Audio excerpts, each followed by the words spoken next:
When F-16 Falcons ate Hawks for breakfast. Now, any kind of sort of air dominance battle type situations, I find it so interesting because it must be so like the adrenaline as you're up against other planes in a dogfight. The adrenaline must be higher than any other situation. Things are happening so quick. At any moment, your wing could get taken out, just intense battle. And I wanted to understand how these F-16s just dominated the Hawks so easy. It's the early morning of February the 28th, 1994, and 6 volunteer pilots are on a bombing mission in violation of a NATO no-fly zone. The leader of the flight is pilot Ranko Vukmirovic from the Bosnian Serb Air Force. He and his men are in Yastreb J-21 jets, which are no match for the NATO F-16s in speed, maneuverability, or weapons. The Yastreb pilots are trying to keep below radar height, but now, with the target getting close, they're forced to ascend to 2,000 meters to start the attack run on a weapons factory. In doing so, the aging Serbian jets light up the watching NATO radars. 50 So NATO knows that they're there now. miles away, 2 patrolling F-16s are informed of the J-21's presence. Black Flight, you have 6 bogeys. BR-AA 320 for 52 at 7,000. Flanking. Copy that. The F-16s bank towards the target. In an attempt to shorten the war, NATO has set up a no-fly zone, and the F-16s have been sent on a route to intercept. Vukmirovic gets a visual on his target and arms his bombs. The flight positions themselves in pairs, one after the other. Man, like how must it feel to know you're in an inferior plane? Like there's very little chance you're going to win in a dogfight, but you have to try anyway. When suddenly a transmission comes through the radio. A pit grows in Vukmirovic's stomach. He can clearly see the trails of the 2 American Air Force jets dead ahead of them. He takes a deep breath. In previous missions, the American jets have only watched and warned the enemy, but not engaged. Vukmirovic knows if the F-16s had wanted to shoot him, they could have done so from miles away. But his eyes go wide as he sees the 2 F-16s approach at breakneck speed and roar through and past the Bosnian Serb flight.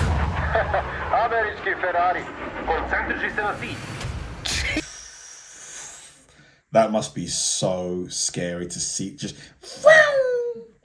Jesus, did you see those old Yugos? Despite the show of force, the Serbian pilots are not distracted and keep their eyes on their objective. The Yastrebs are old tech and still use optical sights.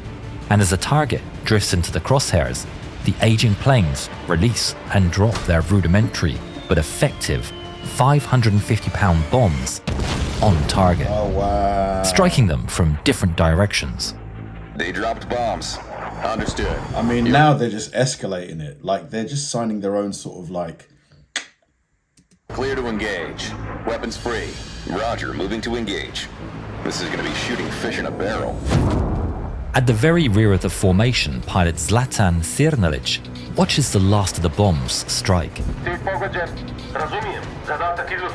The 6 J-21s turn back towards their airbase, but their speed is no match for the F-16s, who sweep in behind them, lining up their sights on the very rear of the formation.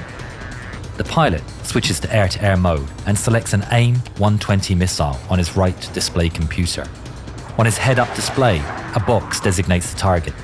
The F-16 pilot gets a lock and presses the weapons release button. Box 3. The missile flies off from the wingtip. It's about to take him out. The AIM-120 AMRAAM radar-guided missile fires and locks onto the running J-21's radar signature, rapidly approaching its target. Sirnalic is scanning the skies for the Americans when he sees an enormous flash. Mate, what are you doing? He wonders if he's been hit, but then he sees the explosion on his wingman's left wing, immediately shredding half of it off.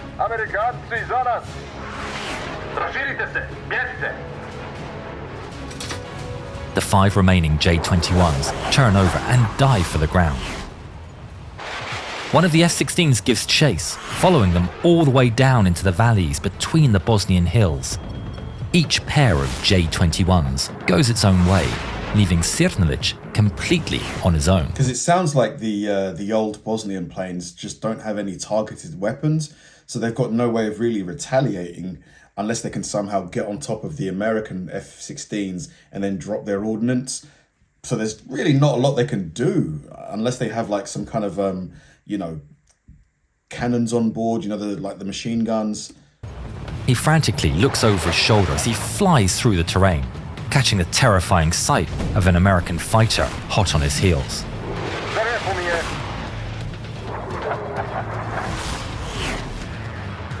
Fox 2. The F-16 fires an AIM-9 Sidewinder heat-seeking missile. It locks on to Sirnilic's hot engines and chases him down across the sky. Sirnilic, flying low, skims over some electrical transmission wires.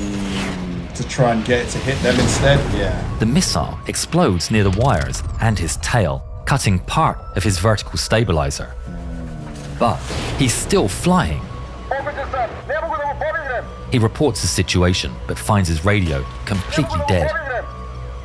Alone and vulnerable, Sirnilic looks over his shoulder. Dude, you're cooked. Like, at this point, just surrender. Like, you've got nothing. You've got expecting no a second recourse. impact at any moment. But instead, he sees the F-16 turning away. Letting him go? Back with Mikerevic, he and his wingman push their aircraft to their limits, racing through the valleys. But the F-16 relentlessly closes the distance. Fox 3. He releases another AMRAAM missile, which rockets towards its target. Mikerevic is still looking across the sky to catch a glimpse of an enemy fighter when the missile flies in and disintegrates his wingman. The Yastreb explodes into flame and scrap. He breaks into evasive maneuvers once again as the F-16 fires another missile.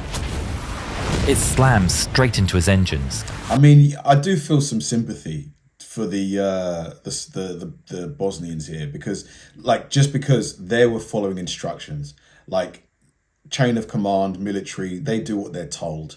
Maybe they didn't want to do this mission, but they had to. I suppose that's war, isn't it? The explosion shreds the fuselage and flames pour out of the holes. He wrestles the dying aircraft, pulling hard on the stick and willing it to ascend as it burns all around him. As flames engulf the cockpit, Mikerevic pulls the canopy emergency handle and ejects. The F-16 roars past as Mikerevic parachutes safely down. The F-16s continue towards the next pair of targets. They swap positions with the covering F-16. I have to say, this animation is so impressive. Very slick, looks so good. Diving into action, armed with a fresh set of missiles. But their fuel is running low, and in a few minutes, they'll be forced to turn back. Approaching bingo fuel. 2 bandits trying to escape. I may be able to get one shot. Roger that. South of the F-16 pair, Vukmirovic and his wingman, Goran Zaric, have been forced to hear their friends taken down one by one in rapid succession. Any hope they have is crushed by the sight of an F-16 appearing over the hills behind them. The pair break formation as the American jet sweeps in. With just enough fuel left to make it back, the F-16 gets aloft. Fox 2. Vukmirovic sees the missile launch off the rail and turn toward him. He turns hard, trying to outmaneuver it.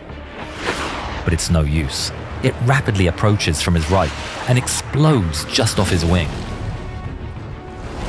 He's stunned, but the fragmentation... Why did it explode off his wing? Why didn't it wait until it contacted the airplane before it exploded?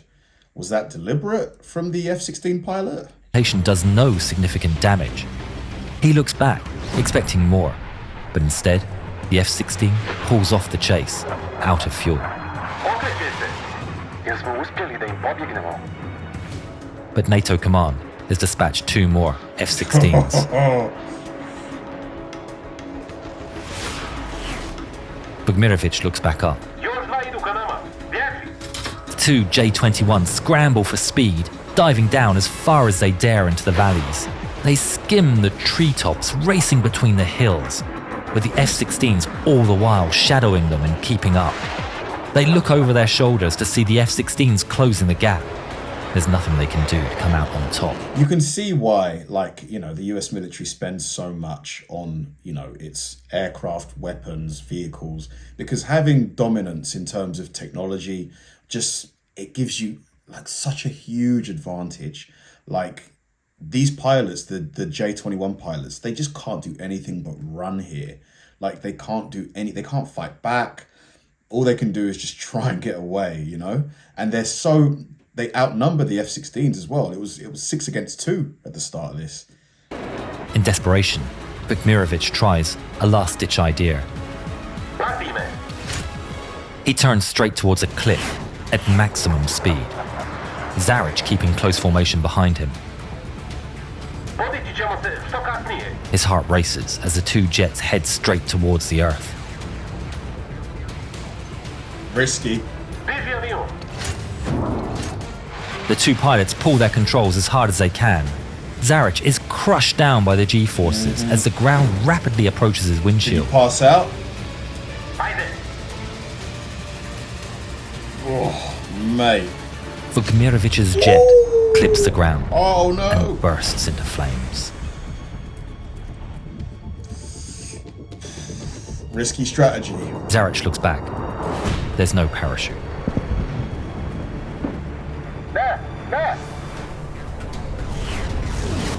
The F-16s burst through the smoke, still in pursuit.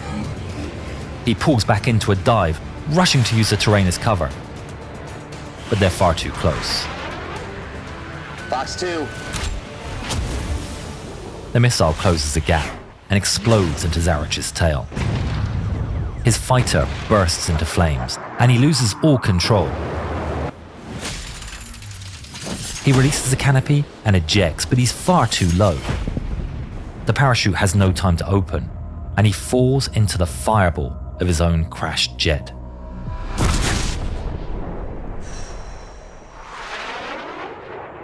Splash 1. There's another bandit on the radar. Engaging. The F-16s leave the scene and catch up to another J-21 flying low over the countryside. I mean, at this point, if you're the commander of the J-21s, call them back. You were literally just sending them to slaughter at this point. It just seems like a waste of resources. It's Cernalic, limping his damaged jet home to safety.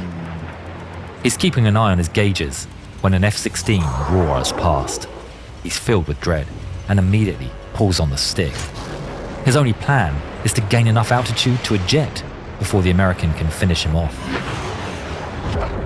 The F-16 gets behind him, and he grabs the canopy emergency handle. But then, the F-16 pulls up alongside, matching his speed. He locks eyes with the enemy pilot.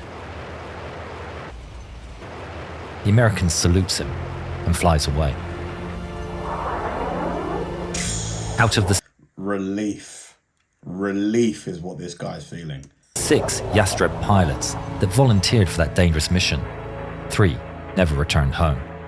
Cernalic would later say, "I don't have any bad feelings towards the American pilots." Following orders. This event is usually referred to as the Banja Luka incident and represents the first NATO combat engagement in its history. Robert Wilbur Wright was credited with 3 victories, the highest score by a USAF pilot in a single mission since the Korean War, while pilot Stephen Yogi Allen was credited with 1 victory. God help them if we use our F-117s. Haha, niko nam nije rekao da je ne vidljiv. Pogledaj ovaj film I vidi kako je oboren F-117. Wow, what a video. Fantastic. The animation was just A1. And, it's sad, war, because it costs life, And ultimately, the pilots, like I said in the video, were just like, even the video itself said it, they were just following orders. They might not have wanted to do it, but somebody had to go, you know?